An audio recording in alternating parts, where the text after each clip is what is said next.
Whatever that had happened in Pahalgam, Kashmir, that massacre needs a real discussion. Today, I'll be discussing the root cause, that may be secularism, to know what exactly it is. Everyone right to know. It's everybody's responsibility as an Indian. I'll be discussing secularism in Hindi so that everybody can understand me, can correlate with me and can connect with me.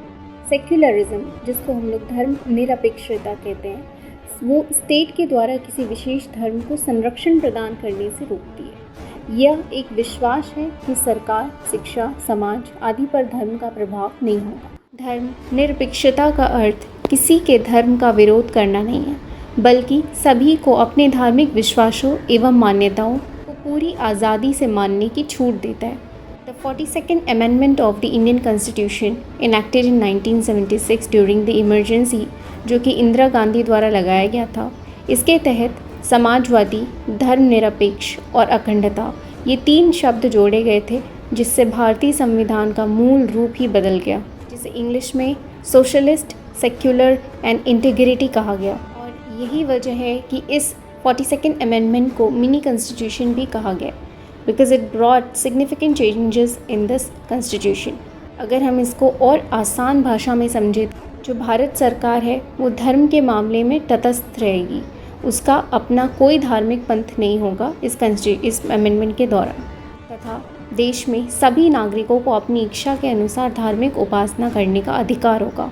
Bharat सरकार न तो किसी धार्मिक पंथ का पक्ष लेगी और ना ही किसी धार्मिक पंथ का विरोध करेगी। अकॉर्डिंग टू दिस सेक्युलरिज्म, ये इसका मीनिंग है। यहाँ तक की बातें समझ लेने के बाद ये समझना ज़रूरी है कि इसके नकारात्मक प्रभाव क्या है। जो ये शब्द बार बार हमें न्यूज़पेपर और आर्टिकल में सुनने को मिलते हैं कि इसका टेररिज्म से कितना संबंध है, जानेंगे। भारतीय संदर्भ में धर्मनिरपेक्षता यानी सेक्युलरिज्म पर आरोप लगाया जाता है कि राज्य यानी स्टेट मेजॉरिटी से प्रभावित होकर माइनॉरिटी के मामले को इंटरप्ट करती है, जो माइनॉरिटीज़ के मन में ये शंका उत्पन्न करता है कि राज्य तुष्टीकरण की नीति को बढ़ावा देते हैं और यही टेंडेंसीज़ ही किसी समुदाय में कम्युनलिज्म को बढ़ावा देती है। साथ ही मैं कुछ पॉइंट्स पे भी लाइट डालना चाहूँगी जो हुए हैं इंडिया में as a consequences of this. First, more than 2,700 people were killed in the riots of 1984 in Delhi and other parts of the country.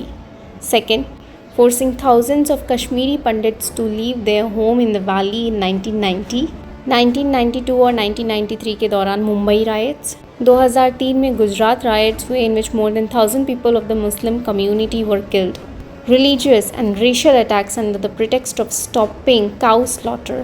Protest and violence across the country against the Citizenship Amendment Act and the National Register of Citizens Bill NRC और CA के तहत जितने भी protest और violence हुए वो अलग। तो ये सब चीज़ें हमें समझाती हैं व्हाट इज़ द सेक्युलरिज्म के pros and cons. This term has to be understood deeply to reduce the chances of such riots in the country.